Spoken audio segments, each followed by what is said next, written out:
Right, I think we will make a start if that's okay with everybody. Hello and welcome to today's online Cooperative Party event. For those of you who don't know me, I'm Richard McCready. I'm the Cooperative Party's political officer here in Scotland. I'm really pleased to welcome you to this this lunchtime as we continue our online sessions in the run-up to Cooperative Party Conference, and this is our session on Scotland. If you've missed them, you will be able to watch our sessions which have already taken place online from our colleagues in Westminster and in Shinad Cymru. So you know they will be online over the next few days. Before as this meeting will be, as you're aware, it's been recorded. Before I introduce the speakers, I wanted to kick off with a few tips on how we can make this session interactive for everyone to take part. Firstly, for those of you who may be hard of hearing, we're working with the RNID to close caption this event. If you want to view this captioning, you need to enable it yourself by pressing the CC icon on the bottom panel of your phone or computer. As I said, the Zoom call is being recorded. Many of our members cannot access it live, so we will make it available via YouTube channel. So if you don't want your image to be seen, please remove yourself from video and go on audio only. And if you are on video, please keep it decent. If you have been muted, you have been muted to make the content of this call clearer. To try and prevent interruptions and background noise. So only those speaking should be have their sound enabled. And when it's your turn to speak, if you want to ask a question, I will send you a message asking you to unmute. After we've heard from Daniel and Monica, we will hold a question and answer session. Please post any questions or comments in the chat box, and I'll put them. I'll pick who's the order that we're going to ask those in. Please tweet about today's event with the hashtag CoopConf22, so COOPCONF 22, and tag us at Scott Coop Party or Coop Party, so that's like Co-op Party but without the hyphen, because that doesn't work on Twitter. And finally, just before we start, I want to emphasise that the Cooperative Party believes that our cooperative values should be reflected in our actions as well as our policies. We want all members and all our event participants to feel safe and welcome and respected in our party. So please ensure that you abide by this when making any contributions today. And I look forward to hearing those contributions in due course.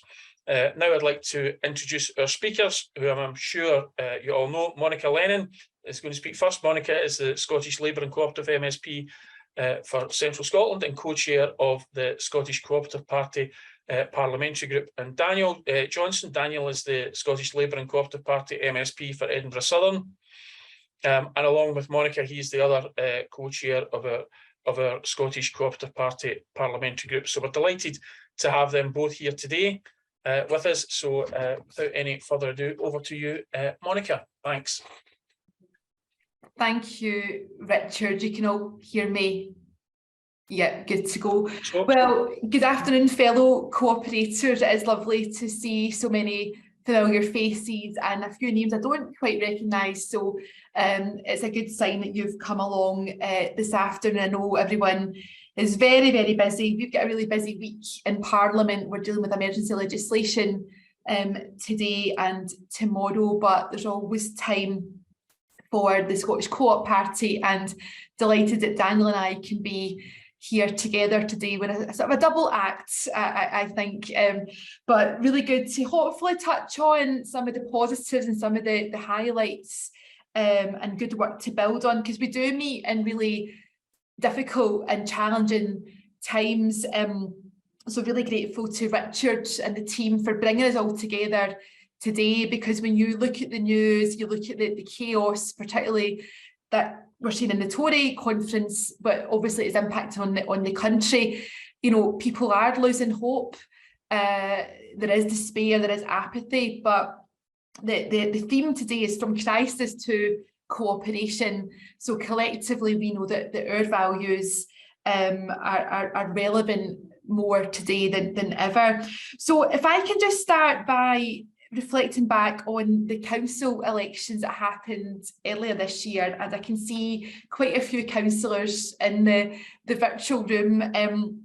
So many of you will know that we had a good election as the Scottish Cooperative Party. We more than doubled the number of councillors that we have in Scotland, and that means that we now have 71 councillors across Scotland. So that's fantastic, and that's obviously a number that we'll want to increase when the opportunity presents itself.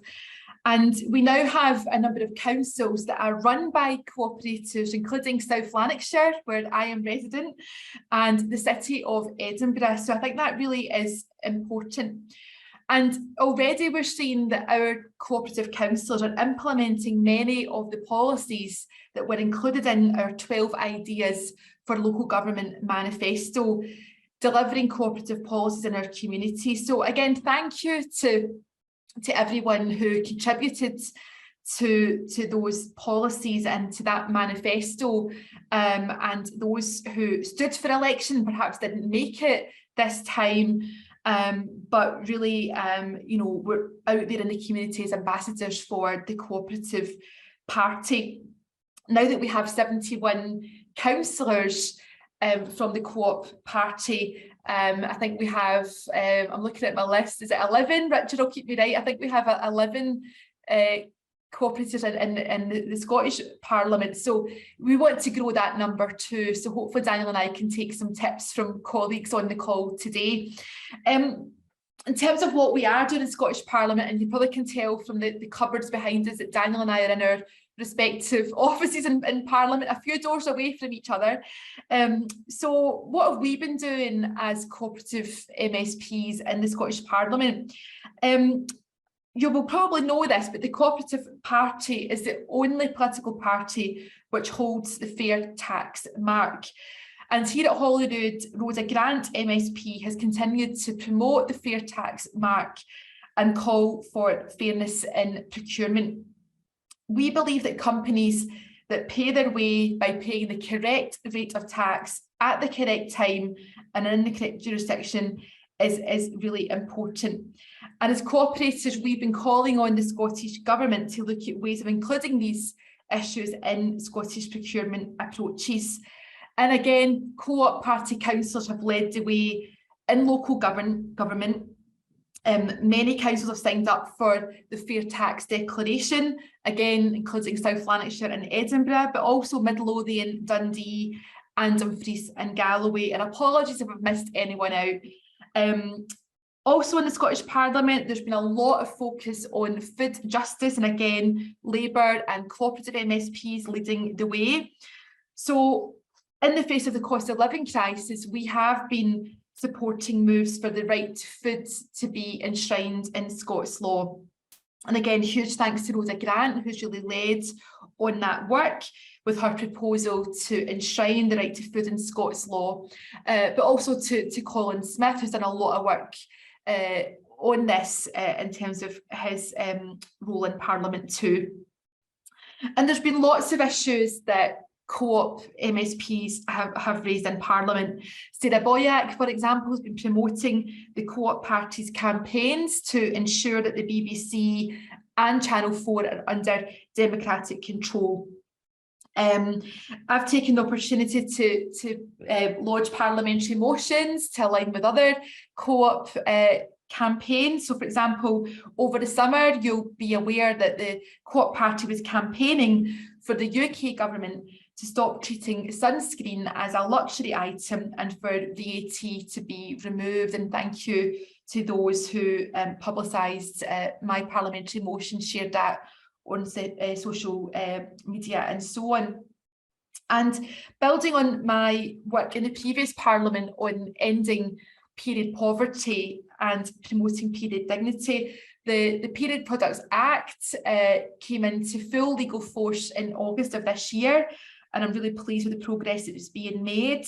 But there are wider issues around women's health. So again, I'm really pleased the work that the Co-op Party is doing around menopause and perimenopause. And one example is the ScotMid Menopause Cafe. We are always keen to support the work of our subscriber societies. and pleased to draw attention to the work of the Scott Mid Cooperative to support workers experiencing menopause, and just to make everyone aware of the symptoms and sometimes the struggles that can occur. So that's a bit of a flavour of some of the issues that we have raised. It is really great. I've touched on local government a lot, and as a former local councillor, I make no apology for that, but I'm sure Daniel agrees, in Scottish Parliament we can help to make legislation and set policy, but the delivery arm for most of this stuff happens in our communities, and local government plays a huge part. So that's why it is so important that we're seeing a growing number of cooperative councillors. That 71 number I'll come back to is really important, and also it's important that we have really good links and working relationships between the 11 of us in the Parliament and the 71 of you right across Scotland. So we do meet in challenging times. Daniel will probably touch on more of the issues, particularly with his finance hat on. So I'm trying to keep it quite upbeat. Daniel might, give us a bit of a reality check, but we have an important story to tell. Our values are not just something to talk about, it's how we put them into action, and hopefully the couple of examples I've given so far speak to that. But I'll pass over to Daniel now and look forward to the questions and discussion to come. Thank you. Thanks very much, Monica, and just go straight to Daniel, I think. But if you do have a question, please put them in the chat, and we'll get to them after we've heard from Daniel. Daniel, thanks. Oh, you're on mute, Daniel.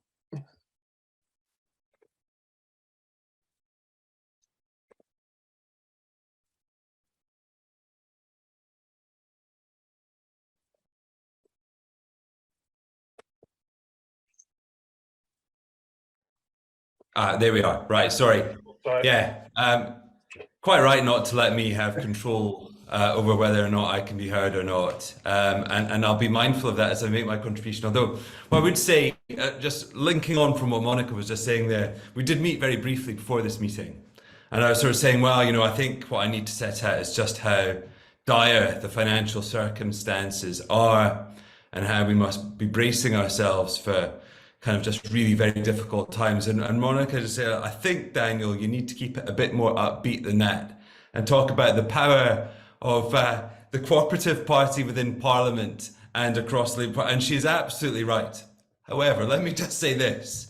I think we have probably had it underlined just how important it is, the ideas that we fight for, both as a Labour Party and a Cooperative Party. And I think, if there was an antithesis to cooperation, it was the proposal of tax cuts funded by borrowing that benefit the wealthiest most.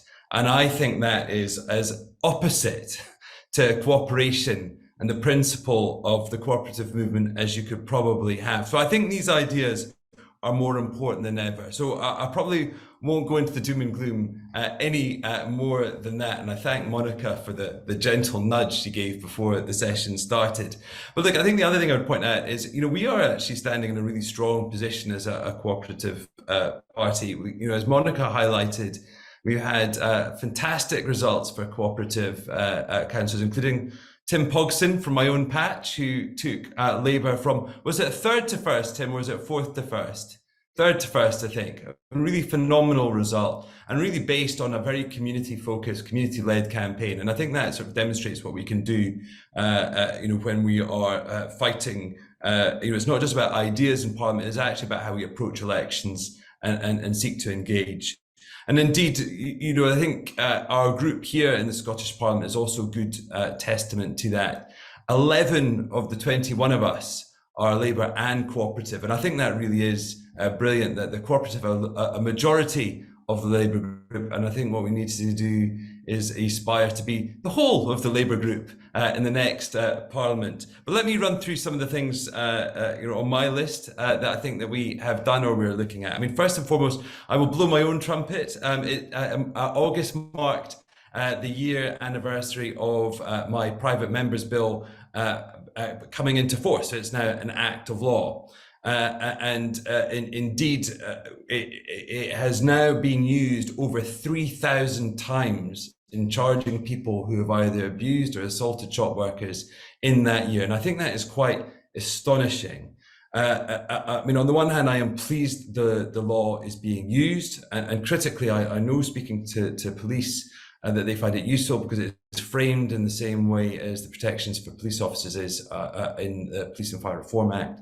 But what we also know is that there's an estimate that in that same period, more than 30,000 retail workers were assaulted. So there's a huge amount more work to do. I held a round table in the summer to discuss that, and I'm taking forward plans to lead discussion between retailers, trade unions, and the police about how we can improve and make more efficient the reporting and following up on retail crime. And I think there is a real concern that as we face these difficult times, these instances may increase, and I think we need to work together to try and avoid that and deal with it when it does occur. But again, I would just like to thank the whole of the Cooperative Party for the help. It was a true work of cooperation and partnership between myself, the Cooperative Party, and USDAW, my trade union. So I was really pleased with that. And indeed, I look forward to supporting other members as they take forward bills through this Parliament.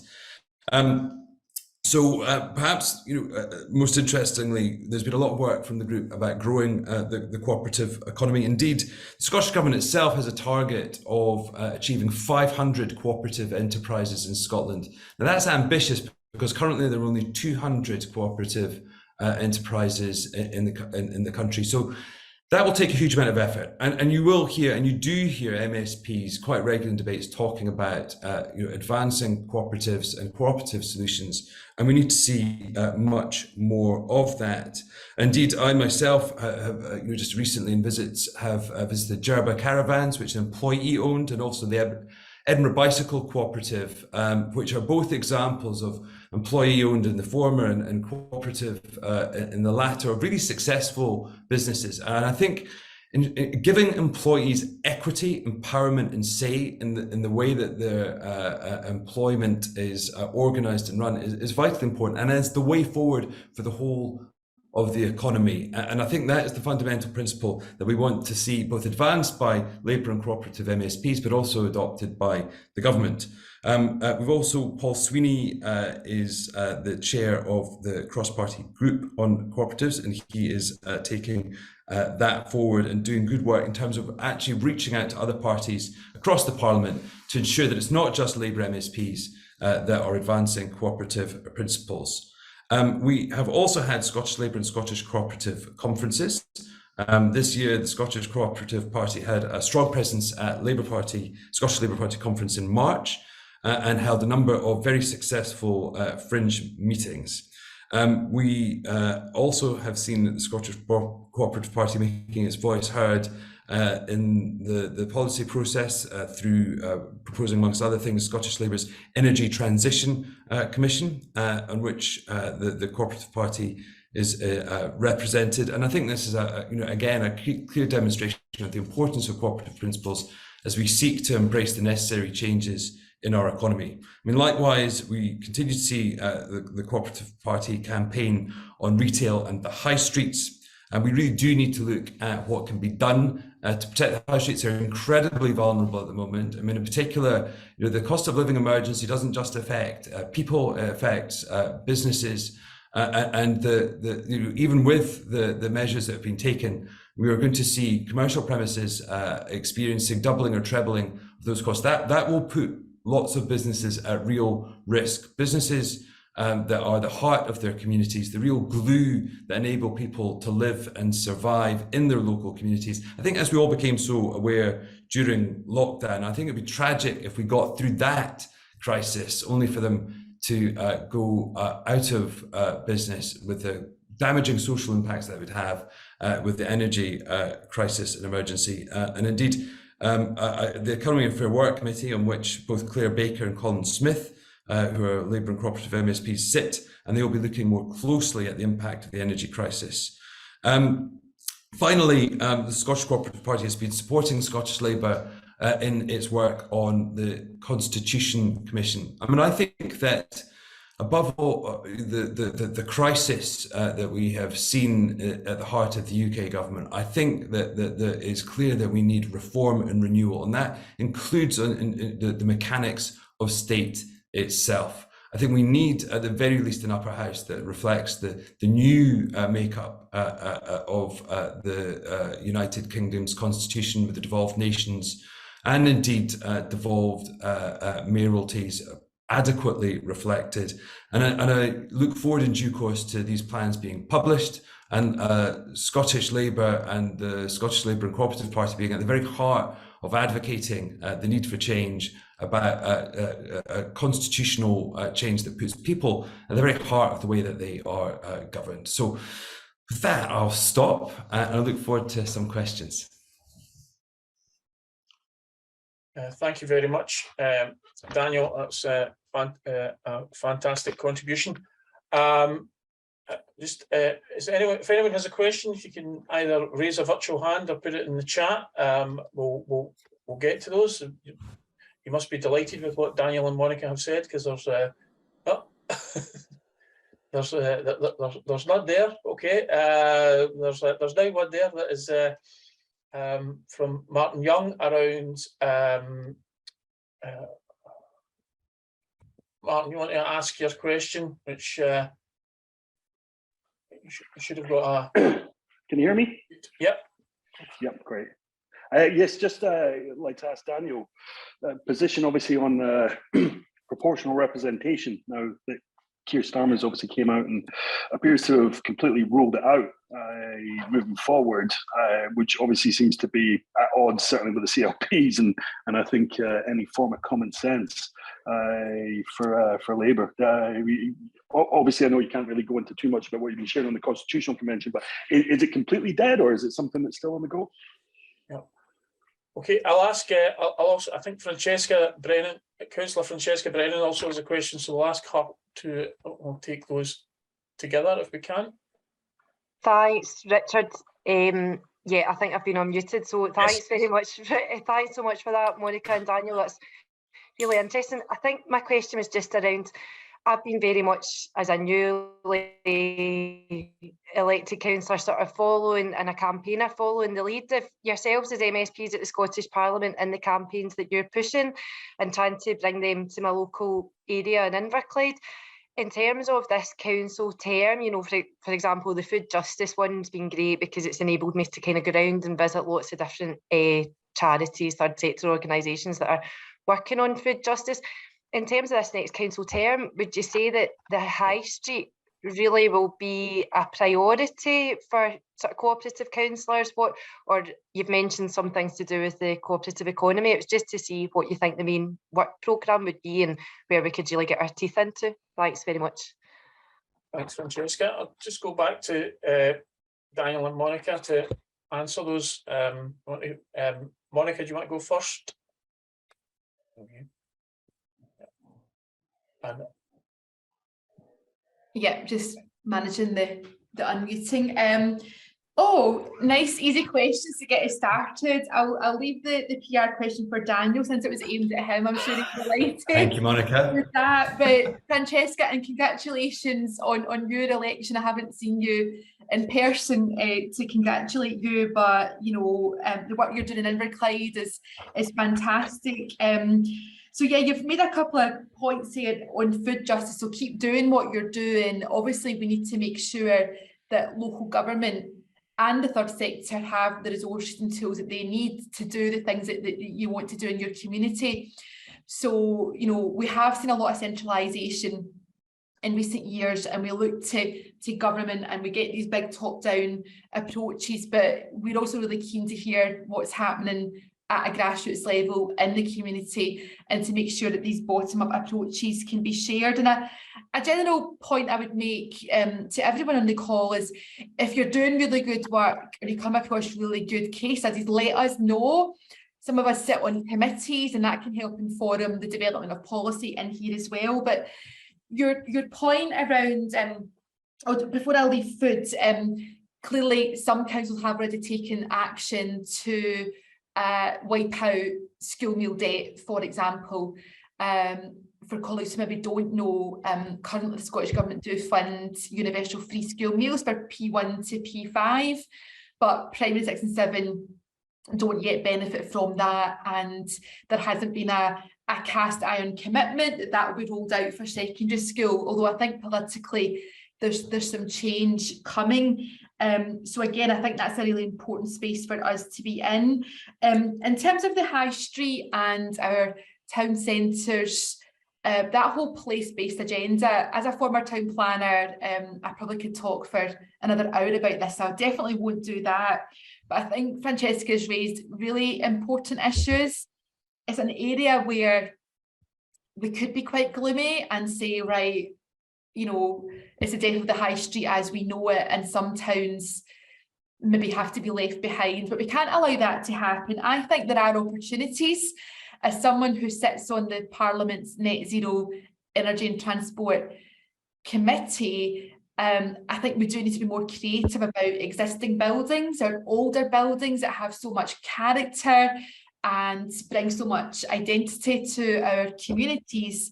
But there are practical issues around decarbonising how we heat these buildings, how accessible they are. But I think there is a role. I mean, clearly government has had an approach about town centre first, and that's been a very high level strategy. You know, we can debate how successful that has been. I think one of the problems as well is that when government releases funding, you know, communities and councils have to bid in for that, and that money doesn't always go far enough. You get these pilot schemes, but we don't really have the sustainable adequate funding that we need. There clearly is a role for private sector in that as well, but I think this is where as cooperators we can bring the different strands together. So I would say if you're doing any good work on that locally, certainly my committee would be interested. Daniel mentioned economy and fair work, you know, Colin and Claire would be good people to contact on that. But given that the Scottish Government wants to create 20-minute neighbourhoods, I think we all have to analyse that and say, well, what does that mean? What does that mean in practice? What does public transport look like? What does the green space look like? So it is about how the physical and the natural environments interact, so making sure that we all live in communities that are safe, that we have access to fair work, we have access to leisure, and we're not wrecking the planet in the process. So I wonder we're going to have to revisit time and time again. So I'll pass over proportional representation to Daniel. I think Labour conference was very clear. I think the membership has made a clear signal, but I'll leave Daniel who might be closer to Sir Keir Starmer than I am. Yes, thank you, Monica. I think I'm talking about high streets. Look, let me give you two answers. Let me give you the political answer, and let me give you the personal one. And let me be very frank. Look, politically, I understand absolutely the position the leadership have taken. I mean, ultimately, we have got the Conservatives on the back foot right now. And I think we've also got a set of, I think, incredibly urgent, pressing, and indeed, I think, existential issues right in front of us. We're facing a winter where, you know, people are really struggling to not just heat their homes, but actually keep their homes, the roofs over their head. You know, I think, and so I think it's absolutely right we stay focused on those things. Now, I think things like electoral reform are important, but I think if we're going to win, I think we need to win on those issues that are in front of us and the total incompetence of the Conservative Party. And I think while I think many of us in the party would recognise the importance of those issues, I would just question whether or not there are issues that are as important to people beyond the party. That's the political response. But personally, I mean, let me be very clear. I mean, I've been a long-time supporter of electoral reform. I rather geekily joined Charter 88 at the age of 13 in 1990. I think I joined Charter 88 before I joined the Labour. In fact, I did join Charter 88 before I joined the Labour Party. So, you know, I am very clear personally that this is something that is, we do need to keep talking about. And I think ultimately, I think the most important thing I would say, is you say it's sort of, off the table. I don't think as a movement, that is how we are. I don't think there are very many issues that we can genuinely describe as being off the table. We are a party that believes in progress, a party that believes in reform, about making things better. So we have to be constantly talking about things, and that includes the Constitution. And I view electoral systems and electoral reform as part of that. So are we right to focus on the matters at hand about, I think, holding the Tories to account for their dreadful record, and about actually how we can really deal with the cost of living emergency? Absolutely. But I would hope that in the fullness of time that we return to this issue. I hope that's not too much of a political swerve, but I mean, it is genuinely what I think, actually. Look, and let me just say one final thing. I think Monica's actually covered the High Street's point really well, and critically, don't expect us to know everything that's going on, or that we've got all the right ideas. And I think that dialogue between MSPs and council is really important. But the one thing I just add on the end of it is look, ultimately, regional economic development, regional economic policy is hugely important, and we just don't have a place for it right now in Scottish politics. There's not a structure, there's not a scope for it.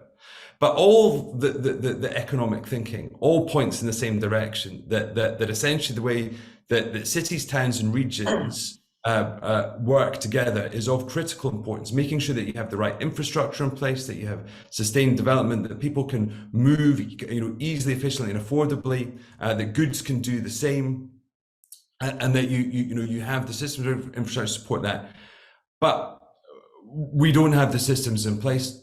The Scottish Government is barely discussing it. And actually, one of the things, not just do we need to look at what some of our local government colleagues are doing. I mean, I also think we need to be championing some of the things that our colleagues are doing south of the border. I think some of the things that Andy Burnham is doing in Greater Manchester is fantastic. I think it really demonstrates what you can do when you act at that scale, and how city, regional, leadership. And I don't think it's necessarily about the structure of the mayor. It's about having that scope and about that sort of tier and level of thinking. And I think we should be looking at that and talking about those solutions and those successes that we're seeing in places like Manchester, Liverpool, West Yorkshire, where we've got metro mayors. So hopefully that answers both of those questions. Thanks very much, Daniel. And I mean, I would say, I mean, welcome the chat around PR, but PR in the Labour Party is an issue to take to Labour Party to some extent. So, although I should point out that I'm old enough to have been the person that seconded the motion that committed Scottish Labour to PR for the Scottish Parliament. I know I don't look it. So, well, we will go on to Councillor Tim Pogson, who Daniel gave a big build up to earlier. So over to you, Tim. Okay, thank you, Daniel. Yeah, I just want to pick up on the current headlines around the health crisis specifically, and as I'm the councillor in Edinburgh with lead responsibility for health and social care, just want to make it clear that the stresses and strains that the system are under apply to the whole system, whether it be accident emergency, whether it be getting people out of hospital and into care, the whole system is just creaking and suffering. And my question is this, coming to a specifically cooperative meeting, I wanted to ask if there were any kind of specific policies, stances, answers that we ought to be coming up with to this crisis as a cooperative movement specifically, please. Okay, thanks for that. I've also got a question. I've got a question that came in from somebody that couldn't make it today, and it was about, it's been mentioned, but it was from one of our members called Claire here in the northeast of Scotland. She said that was mentioned in by both Daniel and Monica that they both successfully taken through members' bills in the Scottish Parliament in the last term. And actually, if you look at it, I think every member's bill that passed in the Scottish Parliament in the last term was done by a cooperative MSP, or the majority of them, or something like that, I think it was. So, and obviously we heard from Monica about Rhoda Grant's bill on the right to food. But I suppose it's just if Monica and Daniel have got any insights in what we can do as party members to help get the bill that Rhoda's proposing, or indeed any other, if you want to talk about specifically about that, but also just what we can do to kind of help MSPs to get that sort of legislation through, because I know it's something that others are looking at, and I know you've both taken bills through, so you probably don't really want to do it again, but I think Monica might be thinking about it, as my understanding. So if you want to answer Tim's question and that one that I've just read out from Claire, that would be great. Thanks. Daniel, you want to go first this time? Sure. So look, Tim, you're raising an excellent point and a very relevant one, and indeed, again, you know, I think when we're talking about the issues around social care, I think kind of cooperative principles are absolutely valid and relevant. And actually, I mean, I think it's a good challenge, because I'm not. We've been waiting for some time for the government to come forward with the National Care Service proposals, and now that they have, they essentially don't have very much substance to them, as you will know. And the primary principle that does seem to be there is essentially, I think, enhancing the role of IJBs and indeed giving kind of almost direct accountability from them to Scottish government. So again, it seems to be the antithesis of cooperative principles. It's about centralisation, and I think as we move forward with that debate, I think we should be emphasising the need. You know, actually, effective community care needs to be locally based. I think sensitive to individual needs and context. And actually, if you look at countries that have done this well, you know, like the Netherlands and Finland, you know, they have, you know, progressed this sort of reform, but with, you know, a municipal-led and locally sensitive approach. So I think we should be talking about cooperative solutions. I think we actually, I feel that maybe we should be thinking about how we can do that more. When it comes to members' legislation, look, absolutely. I mean, I think it wasn't absolutely every single member's bill, because there were two that weren't Labour bills that went through. One from Ross Finney and one from there was I can't remember the other one. Anyway, but it was the majority. This Parliament is different. You know, it was one of the things that I said at the away day after we were all elected, that the maths is different. I mean, essentially, both Monica and I, both in slightly different ways, but fundamentally embarrassed the government into supporting our bill, and they had to, because ultimately we had aligned all the opposition parties. So if they hadn't supported it, they were going to be defeated. That doesn't work because they've now got a majority. But I think what we can do is, I think, continue to use bills to shed light and you know, highlight on their deficiencies and embarrass them into U-turns. It's not quite as straightforward, because we can't get the votes by aligning opposition parties in this Parliament. But I think we've already seen in this Parliament that we have been able to force U-turns. I think Mercedes with the rent freeze, for example, and that's not a bill, but I think the same sort of principle. And I think we can do so again. I think members' legislation is a very useful device for doing that. But it is different this time around.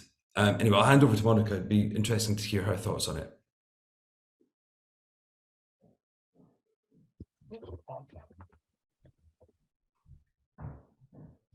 Thank you. I've been unmuted. Really great questions. I wish we did have more time. Maybe we have to do a sort of masterclass on members' bills, because, you know, I think most people, when they take a members' bill forward, they want to succeed, they want to secure legislation, but it can also be a really good campaigning device to, you know, establish positions, to mobilise as well. So I think as cooperatives, we maybe should think about where we can have influence, whether that's supporting existing proposals, the one that Rhoda Grant is taken forward, or also being, you know, quite sharp-elbowed when we know that government is maybe taking stuff on, but making sure that, you know, as a cooperative movement, we take some of that credit as well. So although, you know, many of us are frustrated we're not seeing fast enough progress on right to food and food justice, the government has come quite a long way. Also, there's big issues around funding, of course, but I think it's maybe about taking that positive, constructive tone at times to say, here are some key milestones and here's the difference we've made so far. I think that helps us to keep our campaigners across the movement motivated. If I can jump back to Tim's question and maybe speak about members' bills before I hand back. Tim's talked about the health crisis and absolutely it's a health and social care crisis. So I represent Central Scotland, and most of my constituents are served by NHS Lanarkshire, some are in Forth Valley.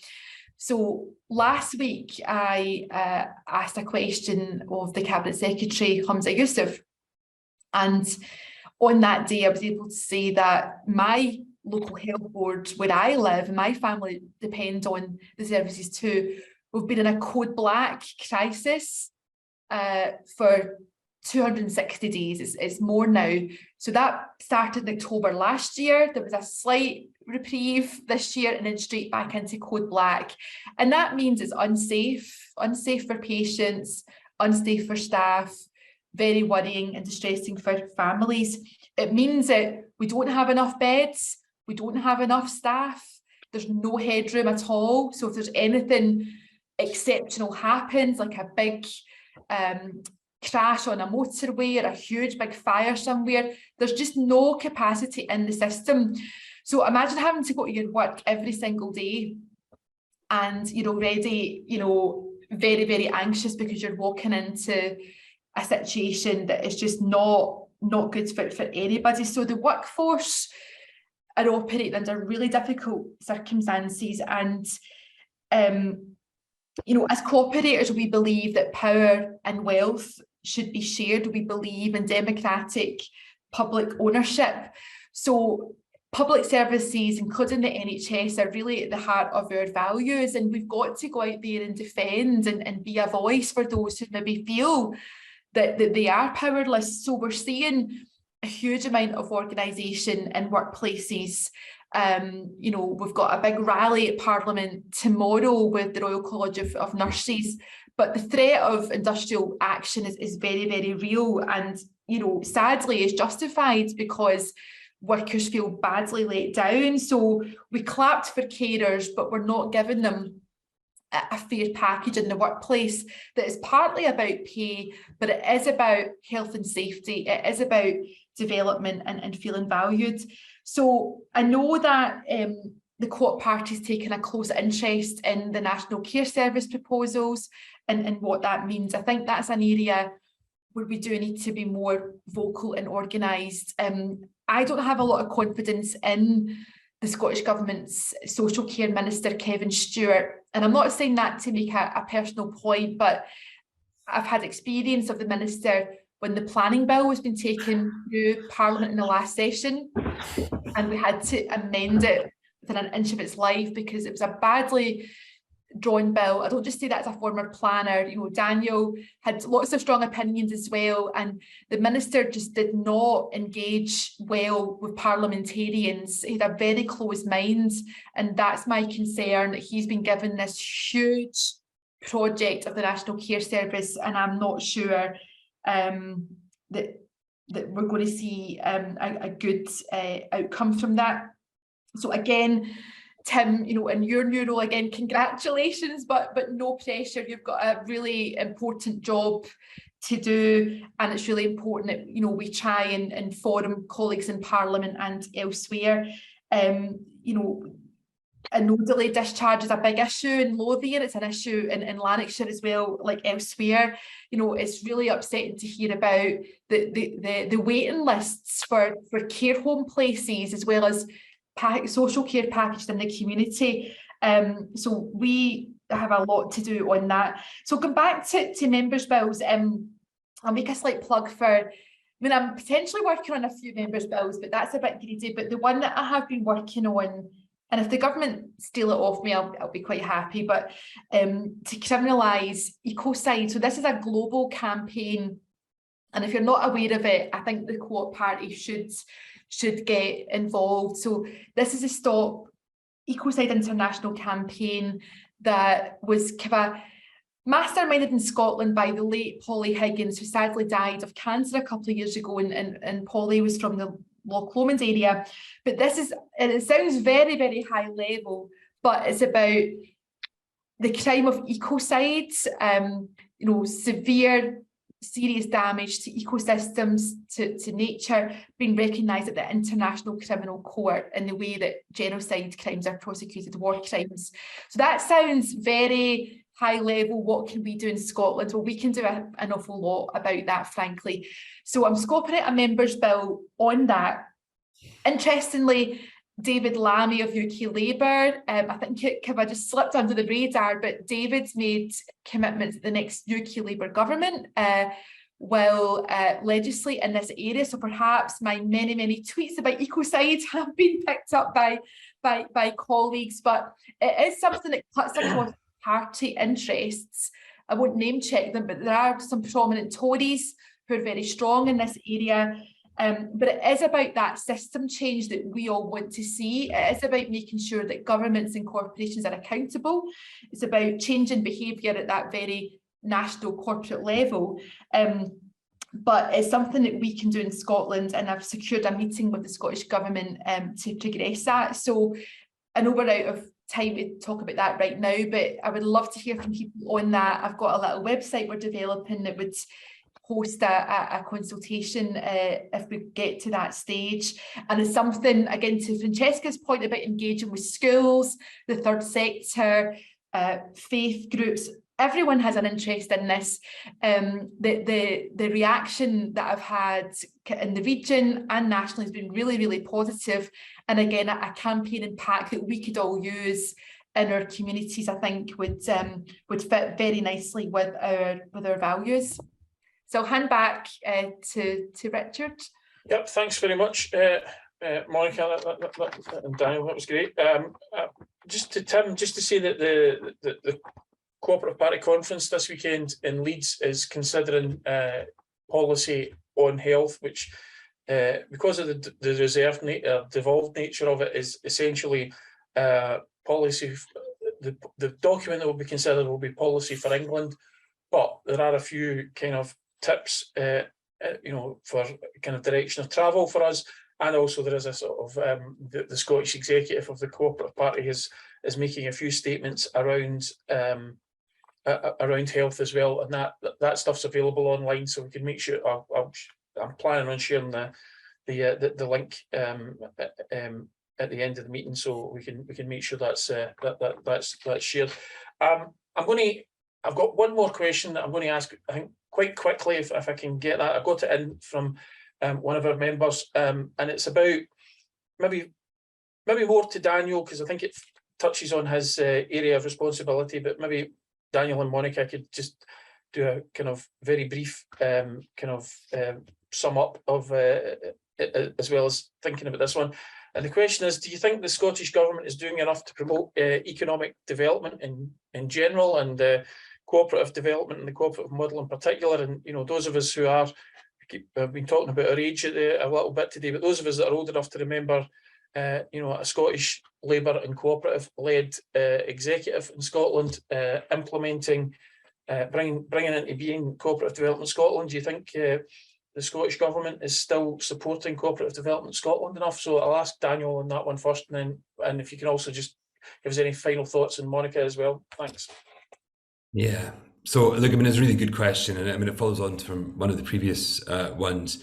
I mean, the short answer is I don't think that they are. They've set this target of 500 cooperative enterprises in Scotland, but I mean, it's difficult to discern that there's actually any difference in activity happening, and I think it's a big missed opportunity on both levels that you're talking about. You know, both, I think, cooperative principle, but also the wider economic development perspective. So on that first point, look, I fundamentally believe, and this is a really core political belief, is that people ought to have empowered and responsible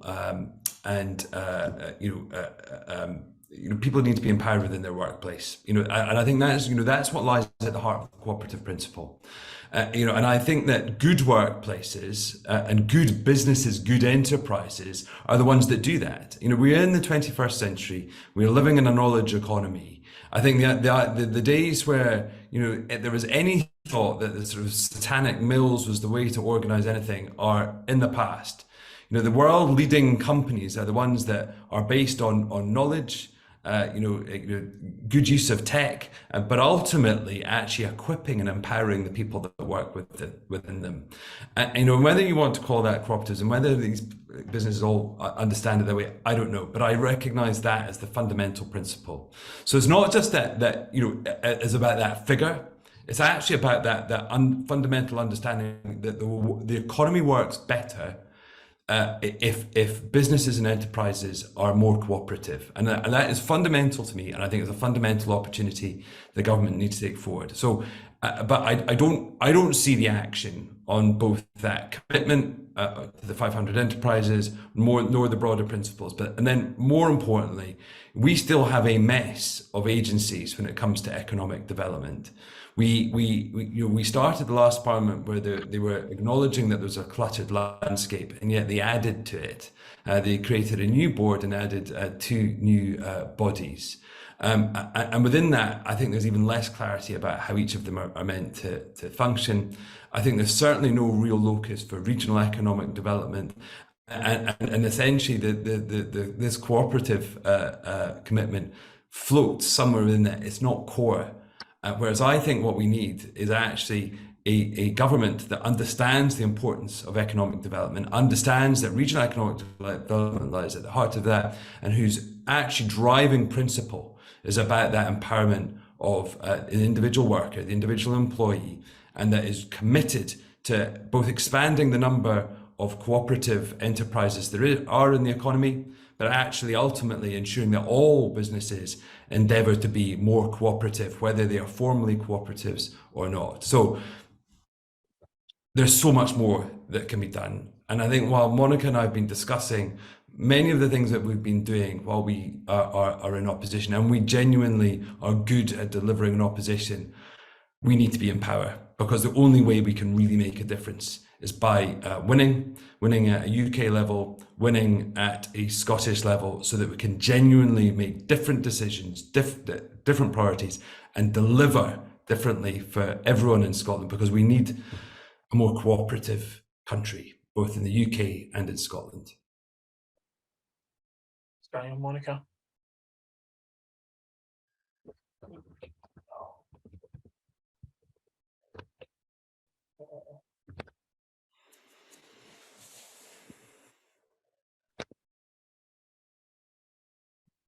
Sorry, I can work the button, but again, it's been controlled by someone else.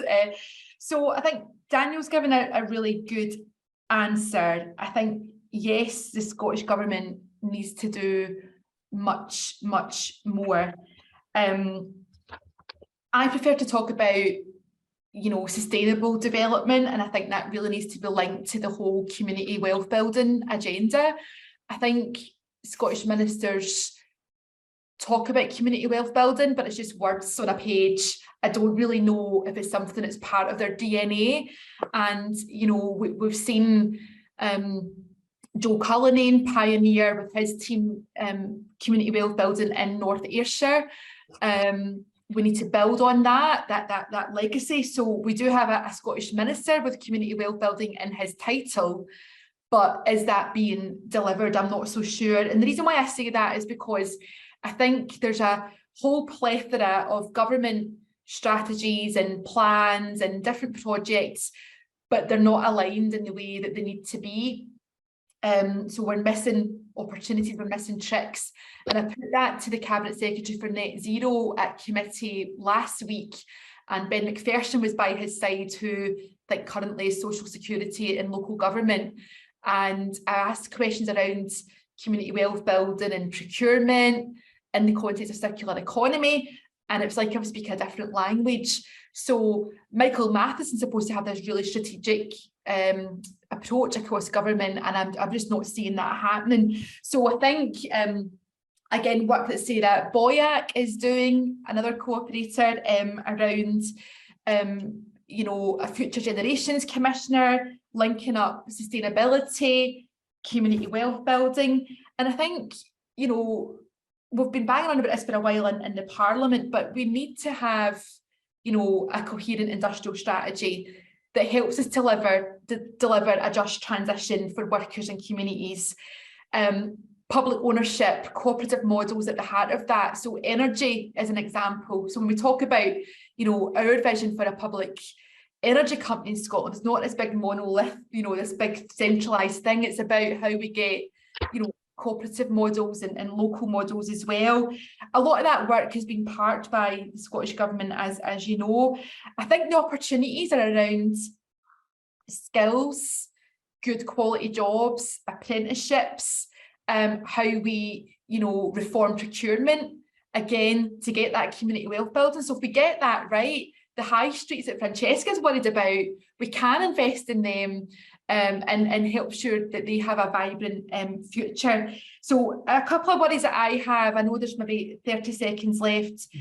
You know, I'm not trying to say that the Tories and the SNP are the same. Others might make that argument. But when we hear about you know, free ports, and we call it a green port in Scotland, I think we have to ask the question, what is the difference? I worry there might be a bit of greenwashing. The Tories at UK level want to do their enterprise zones, they want to take away protection, they call it red tape, but they want to take away environmental protections. What does that mean for our communities? And what does that mean for devolution? So the levelling up and regeneration bill, there's an LCM that we're looking at in Parliament. What does that mean for decision making in Inverclyde or Edinburgh or in the North East? So I think there's a lot of things that we have to really vigilant about and have you know, our eye on the ball. But I think for us it is about articulating that vision about the society that we want to build for the here and now, but also for future generations. So I think owning the future is maybe a nice note to end on, Richard, as I look at the clock and the poster on my wall. Thank you, Co-op Party, but thank you for the questions, and I hope we can continue the discussion. Drop me an email anytime. Okay, thanks very much, Monica, and I want to thank both Monica and Daniel for their contributions today. I mean, I think you'll agree with me that they're fantastic. I mean, I don't think virtual round of applause if you want to do that, but I don't think real rounds of applause really work on Zoom calls. But I think, you know, we're really lucky to have such fantastic members representing us in the Scottish Parliament. So thank you all for joining us today. Do make sure you tweet about the event using the hashtag CoopConf22, so that's CoopConf22. As I said several times, the conference is in Leeds on Saturday, continues in Leeds on Saturday and Sunday, and you can find out more on the conference dedicated conference website, which is party.coop/conference22, and I've put that link in the chat if you want to get it. I hope to see some of you in Leeds, but you should also be able to follow much of the conference through our social media channels.